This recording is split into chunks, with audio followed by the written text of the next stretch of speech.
Welcome to my YouTube channel. To get started with YouTube, you need to have a Google account. And if you want to upload videos, you'll also need to create a YouTube channel. I'm going to show you how to sign into YouTube and also create your YouTube channel. I want you to keep in mind that a Google account and a YouTube account are exactly the same thing. If you have a Google account, you can use it to sign into YouTube, like and subscribe to it.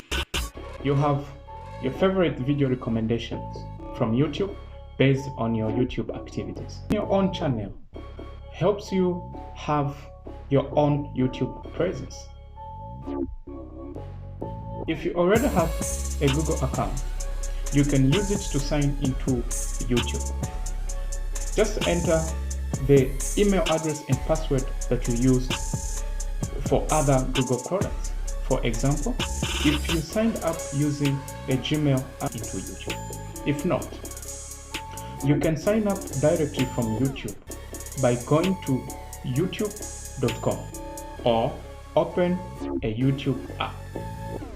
If you are on a computer, click on a sign up button and then click create account. From here, you'll be asked to fill up your information. If you are on a mobile app, click on an image icon and then select sign up.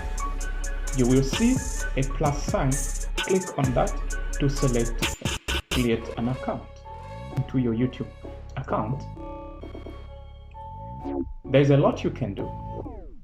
You can like or dislike videos. You can save videos to watch later, or you can subscribe to your favorite YouTube creators. You can manage your watch history or flag up videos that you don't think should be there. The more you interact and watch videos, the better your recommendations get. And once you create your YouTube account, you can create a YouTube channel. And this is how most of your favorite YouTube creators started. Get started with your YouTube channel. You need to start with the action that requires YouTube channel, such as uploading a video, a playlist, a comment, or managing your playlist. And if you don't have a YouTube channel yet, you will see a prompt to create a new YouTube channel. And that's it. Who knows? Maybe you might be the next big YouTube star. For more on getting started with YouTube and YouTube tips and tricks, please subscribe to my YouTube channel. And don't forget to hit the notification button so that next time you should be notified.